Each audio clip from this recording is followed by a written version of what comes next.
Good afternoon, and thank you for joining us from Boone, North Carolina on the campus of Appalachian State University. This is the Appalachian Weekly News, and I'm Johnny Nordello. And I'm Noah Cornelius.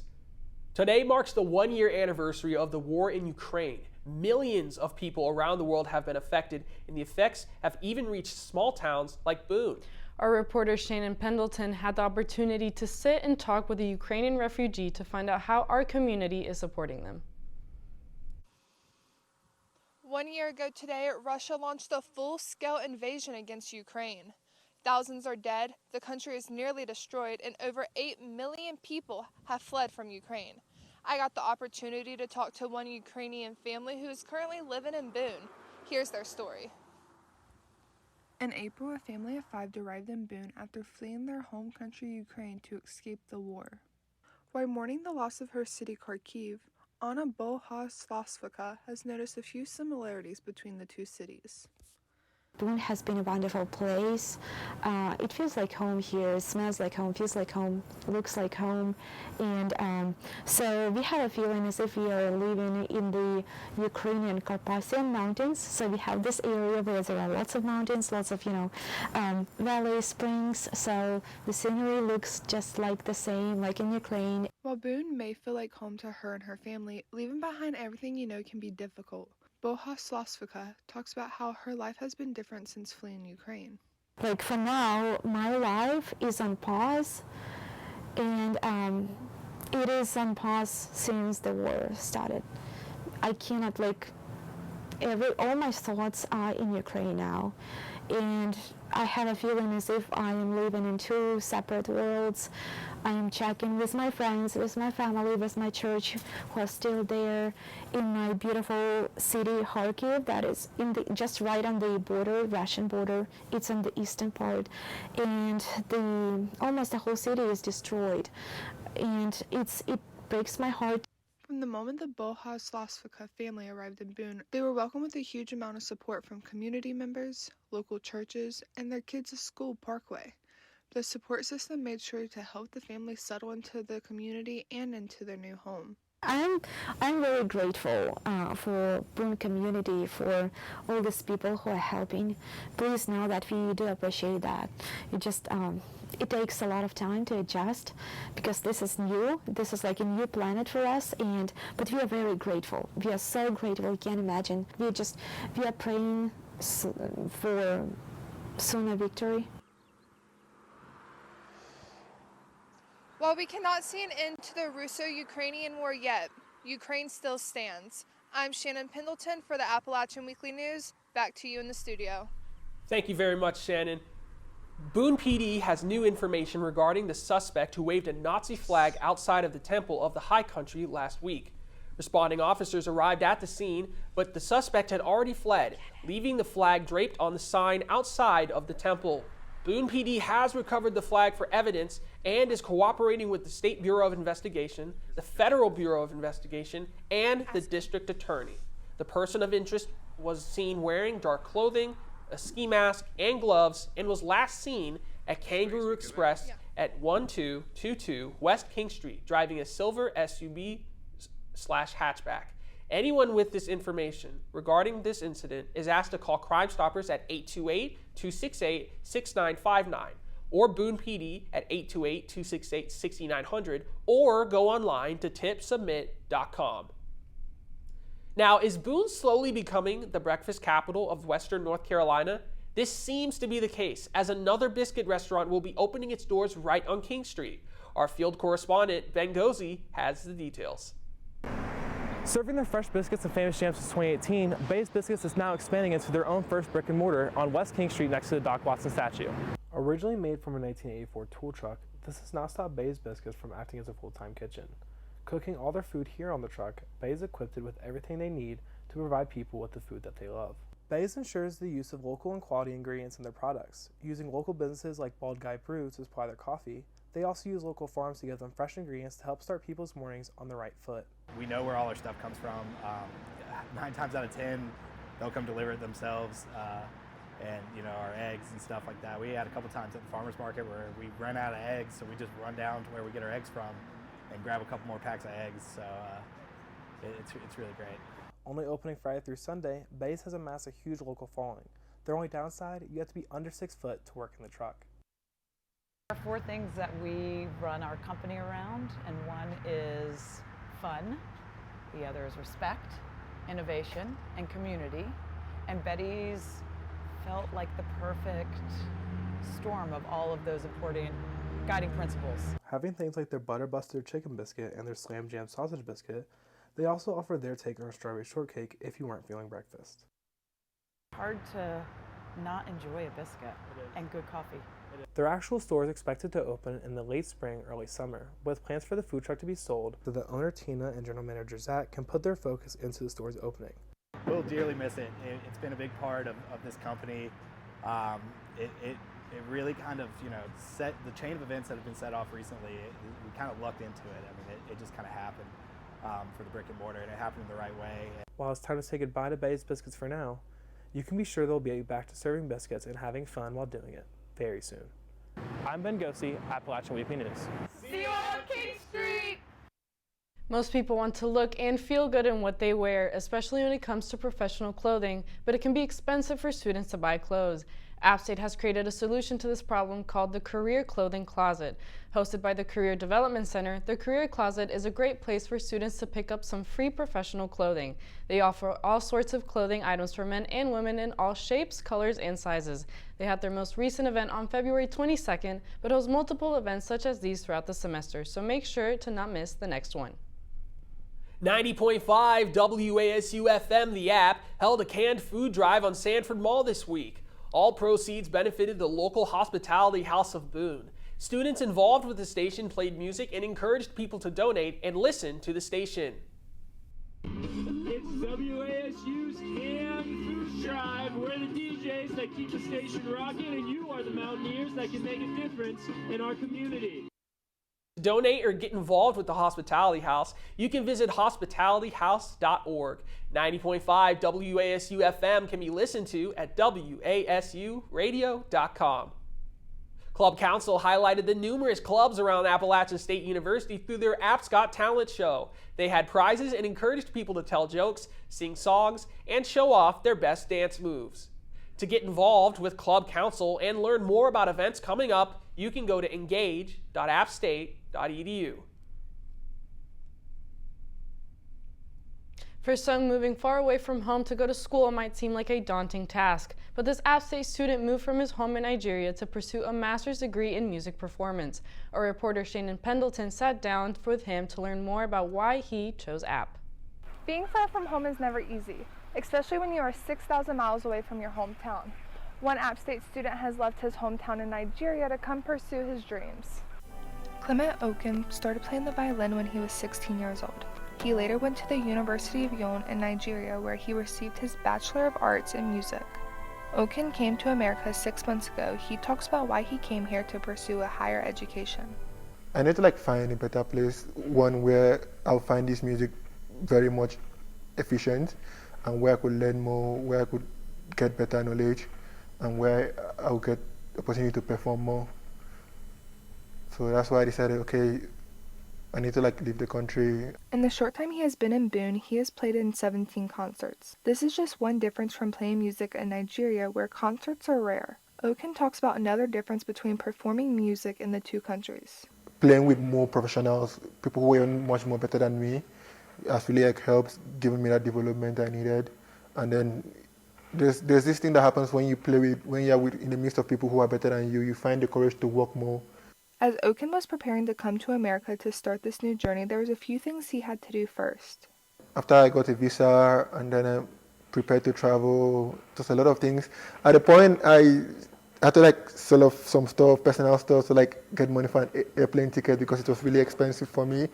One of the main reasons Oken came to Boone was to gain more musical experience. But something he does in his free time is volunteer at the Watauga Medical Center to play violin for the patients. So that's just my own contribution to humanity, and the only thing I have to do to give back to the society. After he completes his master's degree, Oken plans on going into a doctorate's program to continue his education. You can visit the Hay School of Music's website at music.appstate.edu to see performances that Oken is in. I'm Shannon Pendleton for the Appalachian Weekly News. I'm Ben Gosey, and coming up next in AWN Sports, Mountaineers get a taste of gold in the Sun Belt Indoor Championships, women's basketball struggles continue, and a preview of the Southern Conference Wrestling Championships coming up next.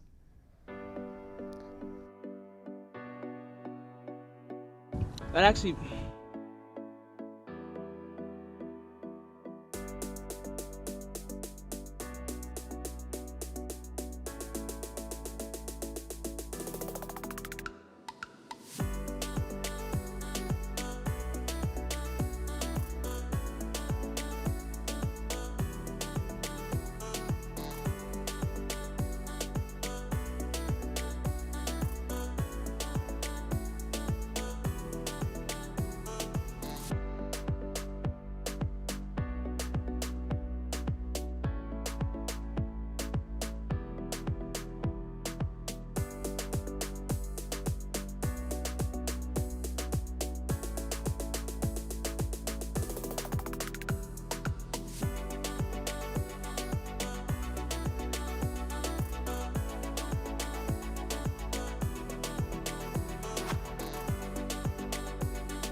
The App State's women's track and field team closed out competition at the Sun Belt Indoor Championships in Birmingham on Tuesday with 3 record-breaking performances.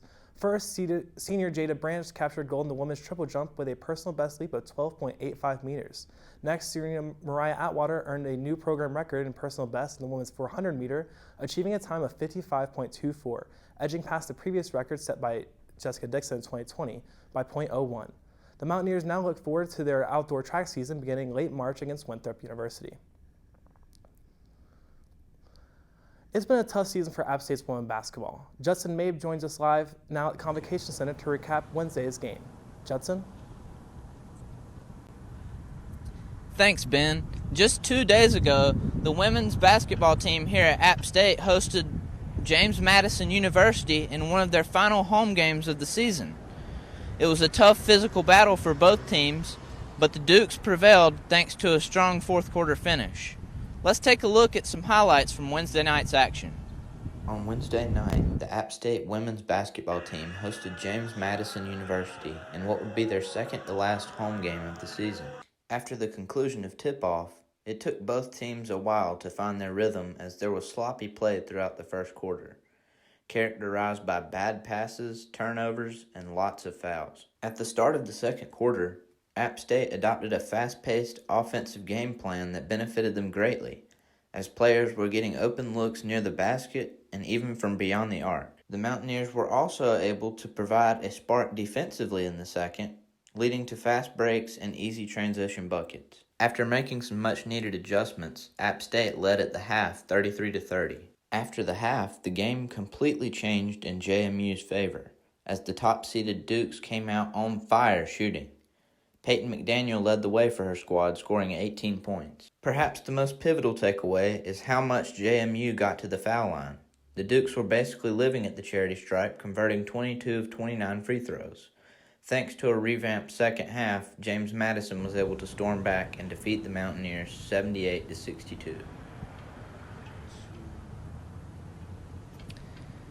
Tonight, the women's basketball team will face off against the ULM Warhawks and will be the final game, home game of the season for the Mountaineers. It's happening here tonight at 6:30 at the Holmes Convocation Center. Back to you in the studio. Thanks, Justin. Hopefully the women's team turn around. As Black History Month winds down, we have not forgotten the contributions of African Americans around the world of sports. However, NASCAR may not be the first sport you think of when talking about African American influence. However, our own Noah Cornelius sat down with NASCAR Trailblazer to showcase his story and show people that it's never too late to go after your dreams. I'm a guy who wound up taking a very long time to live his dream, but fortunately was able to. This is Bill Lester, and this was his dream. Bill Lester living his dream, starting his first Nextel Cup race today.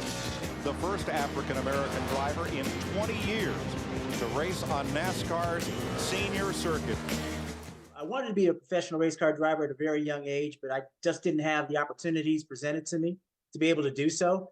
The good thing is that my father exposed me to racing by taking me to my first pro race. And from that point on, I wanted to be a pro. Many years later, after getting my electrical engineering and computer science degree from Cal Berkeley and working for 15 years in the high-tech industry with Hewlett-Packard, my wife gave me her blessing to go out and make it all happen. So I gave up, the full-time stability of a job and pursued racing full-time, starting at 37, and became a full-time professional race car driver at 40. From 2002 until 2007, Bill Lester raced full-time in the NASCAR Craftsman Truck Series primarily, but when the sponsorship ran out, so did the opportunities for him to race. Do you feel like the stars aligned in your career? Yes, you got the opportunity and you got the stats, but do you feel like you could have raced for longer? No, absolutely. I would have loved to have been able to race for longer, but it's the way the business end of racing is. If you're not born with a silver spoon in your mouth and you can't afford to pay for it yourself, then you got to bring the support. Without that support, Bill Lester returned to driving sports cars, but he also got into television, becoming a NASCAR analyst.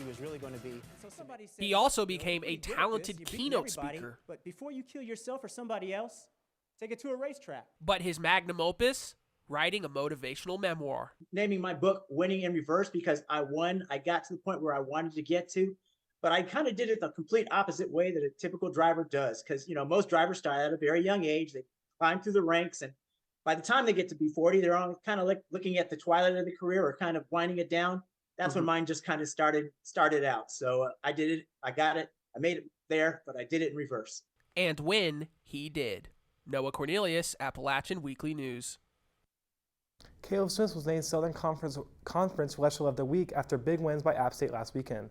The Mountaineers wrestling team was named outright SoCon regular season champions for the second straight season after beating Campbell University last weekend to remain perfect in conference. This followed by 2 shutout wins against Presbyterian and Davidson. The Mountaineers now prepare for the Southern Conference Championships, which will be held in Boone Convocation Center, where the Mountaineers will try to be named conference champions. Former App State quarterback Chase Bryce and offensive lineman Anderson Hardy were drafted by the United States Football League College Draft Tuesday. Bryce was selected 3rd overall by the Houston Gamblers and is expected to be the starting quarterback when the season kicks off in April. Bryce threw for 6,258 passing yards and 54 touchdowns while leading App State to a 60-10 record over his 2 seasons. Hardy was selected second round 12th overall by the Philadelphia Stars, earning first-team All-Sun Belt honors in 2022. We wish you luck in the USFL. Thank you, Ben, for the wonderful sports report. Indeed. Now, for any of you looking for a new friend, look no further than Reef Magic, Boone's only aquarium shop. Gianni and Nordello had the opportunity to sit with the owner and talk about what it's like running the only aquarium store in Boone. My name's Jacob. Obviously, I own Reef Magic, App State grad, graduated in 2017. I used to work for the previous owner, and I bought it for him in 2020. Reef Magic is the oldest aquarium shop in western North Carolina. They have been open since 1992 and recently moved locations. We were up the road about a mile from here for 20 years. This is our 30th year now. So yeah, just expanding and still the only aquarium store here in Boone. Since they are the only aquarium shop in Boone and the surrounding counties, it is important for Reef Magic to sell a variety of products and fish. We sell saltwater fish, we sell tropical freshwater fish, we sell coral. We're a complete aquarium store. We sell everything you need, aquariums, livestock, products, coral, plants. We also do a lot of koi fish, pond maintenance, aquarium installations, all that stuff. Owning an aquarium shop in the mountains is a difficult task with the harsh winter weather and power outages, but Jacob tells me that being part of the community makes it all worthwhile. Probably just getting to see all the livestock that comes through, learning Being able to connect with the community is really fun. Being able to be a part of the community is really fun. Just all that together makes it a really fun job. With his furry friend Luna by his side, Jacob continues to expand Reef Magic. He plans on adding sharks and stingrays in the future and urges everybody to come by the store.